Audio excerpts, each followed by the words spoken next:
Hey everyone, I wanted to just sign on really quickly and give you guys a quick update on the Tracy kit from Bountiful Baby that I was painting. So you guys probably saw my last video about the E6000 that I didn't allow to dry fully. I didn't realize you needed it to dry overnight. So it wasn't fully dried and I was trying to magnetize a pacifier. And it basically tore this whole chunk off of the baby's lips. It was horrifying. And as I shared in my video, I cried and cried. I was so upset because this baby had a lot of work that went into him. So, but anyway, I wanted to hop on and give you guys a quick update. I read all of your comments. I also posted about this on couple of the doll forums. A lot of the ladies on the Bountiful Baby forum were really helpful, and I also posted it on my couple of Facebook groups as well to get some thoughts. And basically, some of the suggestions I got, were pretty interesting. I mean, one of the suggestions is, when you kind of mess up a kit, it's just like strip and redo it. And in this case, I just really felt like that wasn't an option because, I mean, look, I rooted a full head of hair on this baby. And I know the rooting is not perfect. It's probably a little pluggy in some parts, but this took so many hours of work. I can't even tell you. So the thought of having to tear it all out was just terrible. The other suggestions I got were to maybe just permanently put a pacifier over the mouth.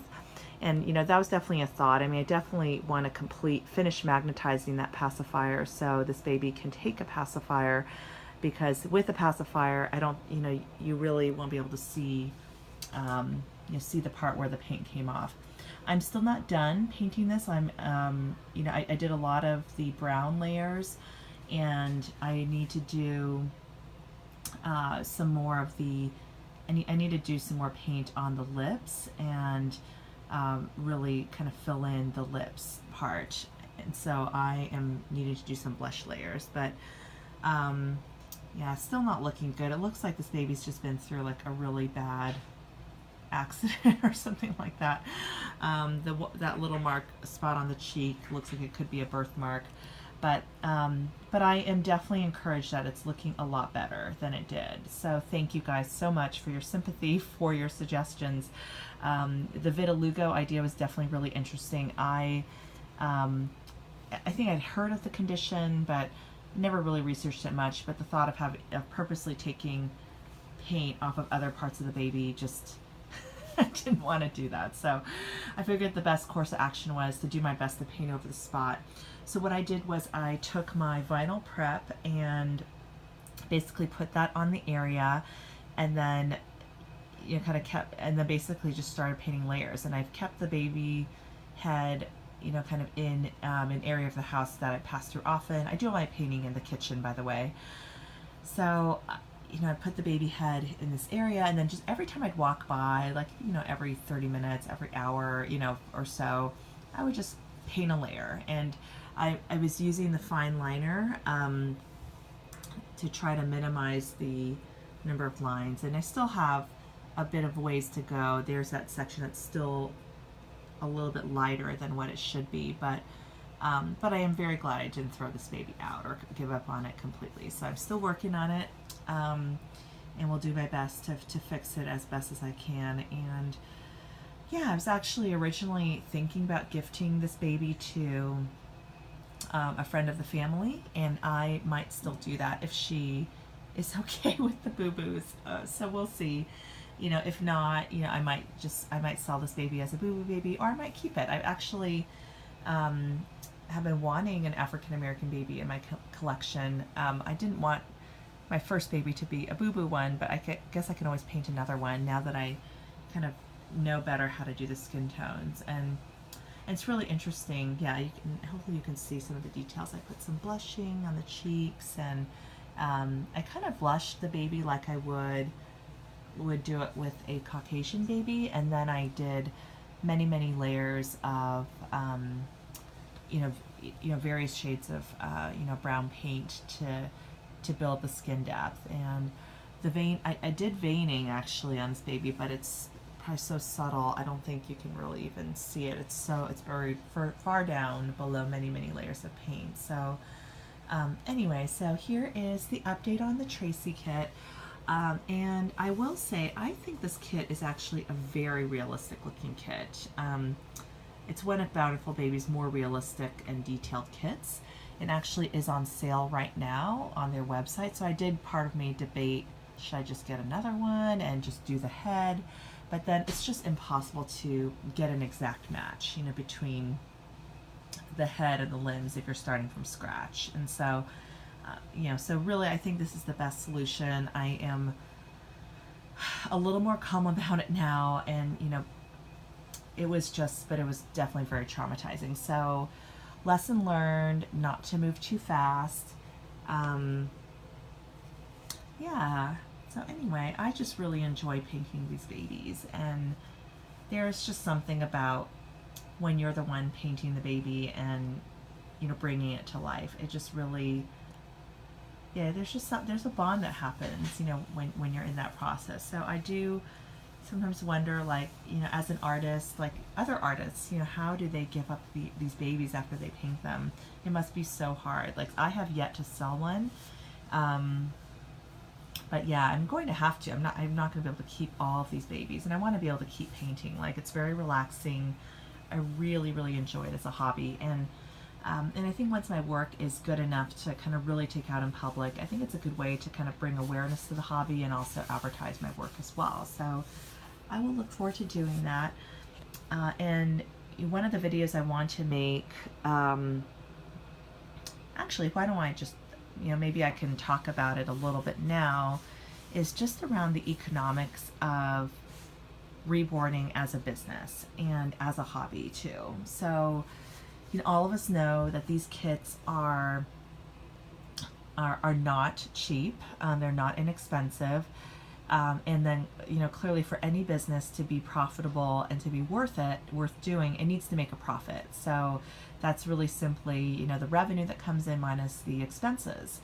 And so on the revenue front, which is basically the price that you're able to get for your babies, you know, the more realism that you're able to capture, the better of an artist that you are, the higher the price that you can command for your babies. And I think that it becomes a tricky thing too, because some of the more like limited edition kits, like I don't think this Tracy kit is a high demand kit. It would just be more someone looking for a reborn, you know, would see a baby, you know, from one of these more common kits and say, oh, I just really like how that one is done, and you just kind of fall in love and decide to pick it up. But you might not be actively, I don't think a lot of people are actively looking to collect the Bountiful Baby sculpts, because, you know, they are so readily available and there are so many of them out there.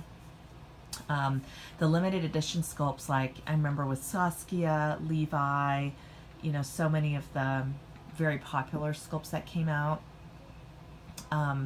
you know, once those would hit eBay, you know, there was kind of this demand, you know, especially the Saskia craze, you know, a lot, and some of us bought 2 Saskias like myself. But with that whole craze, you know, I think even the kind of like a mediocrely, is that even a word? Mediocrely painted Saskias could command a fairly decent price. And the person, you know, who made the Saskia would be able to definitely make their money back, you know, off of that kit. So I even saw some like poorly done Saskias that were selling for, you know, $350 plus, you know, and so it's really interesting. Anyway, I'm gonna have to cut this video short, but I'll try to talk about this in another video around the economics of reborning as a business, because these Bountiful Baby kits, even though I know they may not be, some of them may not be as realistic, this one I actually think is really nice.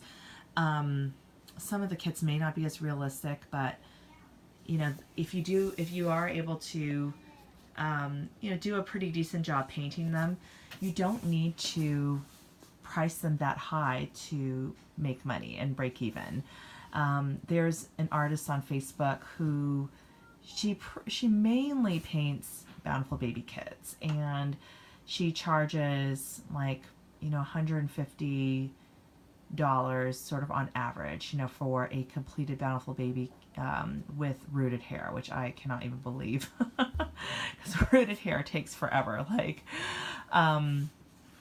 this particular baby, by the way, has painted hair, and then I rooted over the hair. So there's just, so to just give it additional depth. So I guess it's a combi, but it's really like rooting over a full head of painted hair. So kind of a little bit more than your typical combi. But yeah, I mean, so this is the reason why, for me, I've purchased so many Bountiful baby kits. I like their sculpts. I do enjoy painting them.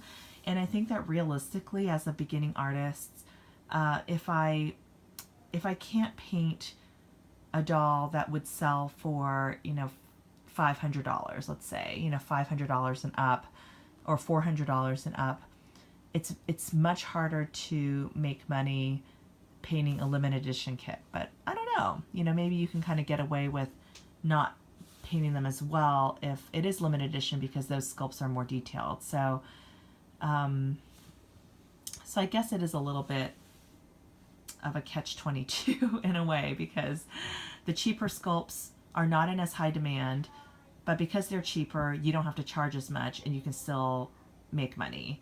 But it may be also harder to find a buyer. So you are really probably more catering to, you know, kind of more the beginning, you know, those who are new to reborns and are just looking for a nice realistic baby, and may not be like hardcore collectors after the latest sculpt.